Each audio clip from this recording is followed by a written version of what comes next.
In this guide, I will be showing you guys how to check if your Roblox account is restricted. Let's get started. So first, launch your Roblox, go to settings, then head over to security or parental controls. If your account is restricted, you will usually see options like content restrictions turned on, limited chat settings, or certain features locked. For example, you might not be able to do in some experiences, use voice chat or send messages to everyone. These are clear signs your account is under restrictions.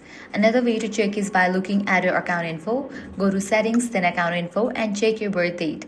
If your age is set under 16, Roblox may automatically apply restrictions based on the new safety system. You might also notice labels like age-based settings or limited access warnings when trying to enter certain games. You can also test this directly by trying to access features like voice chat, private messaging, or certain games. If they are unavailable or grayed out, that's another strong indicator your account is restricted. In some cases, Roblox may require age verification to unlock more features. So if you see a prompt asking to verify your age, that means your account is currently limited. If you believe your account is restricted incorrectly, you can try verifying your age using ID verification in settings or ask a parent to adjust controls through parental settings.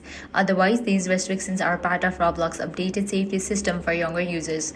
And that's it. This is how you can easily check if your Roblox account is restricted. If this guide helped you out, do not forget to like, share, and subscribe.